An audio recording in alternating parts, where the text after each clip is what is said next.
நல்லா கவனிச்சுக்கோங்க, எல்லாரும் இந்த திருத்தலத்துக்கு வந்துருக்கீங்க இல்லையா? அன்னை மரியாள் சாமி கிடையாது. இங்க இருக்கிற எல்லாருக்கும் தெரியணும், அன்னை மரியாள் சாமி கிடையாது. அன்னை மரியாள் கடவுள் கிடையாது. எல்லாருக்கும் தெரியணும், எந்த மதத்தை சார்ந்தவங்களா இருந்தாலும் சரி, அன்னை மரியாள் தெய்வம் கிடையாது. ஆனால் அன்னை மரியாள் கடவுளின் தாய். கைகளை தட்டி ஆண்டவருக்கு நன்றி சொல்லுங்க. அன்னை மரியாள் யாரு? கடவுளின் தாய். இந்த வார்த்தைய யாரு சொன்னா? எலிசபெத் அம்மா சொன்னாங்க. அவங்களுக்கு ஒரு வாட்டி கை தட்டுங்க எல்லாரும், சீக்கிரம் வேகமா.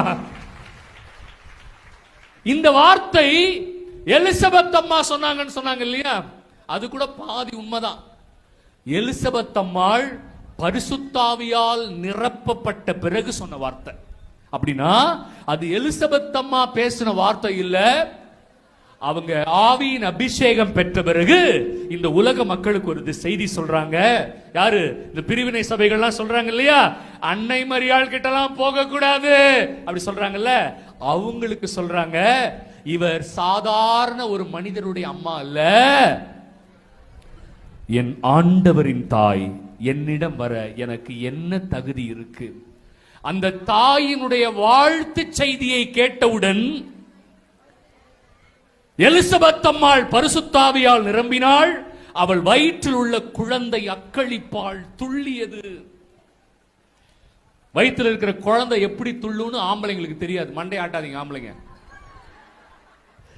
யாருக்கு மட்டும்தான் தெரியும்? பெண்களுக்கு மட்டும்தான் தெரியும். எனக்கும் சத்தியமா தெரியாது.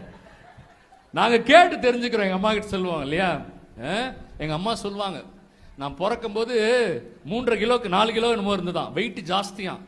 உள்ள இருக்கும்போது டெய்லி 8 எட்டி உதைப்பனா எங்க அம்மா. நமக்கு தெரியாது, ஆம்பளைங்களுக்கு அந்த உணர்வு எப்படின்னு. எலிசபெத் அம்மா சொல்றாங்க, உன் வாழ்த்தொலியை கேட்டவுடன் என் வயிற்றில் உள்ள குழந்தை என்னை உதைத்தான்னு சொல்லல,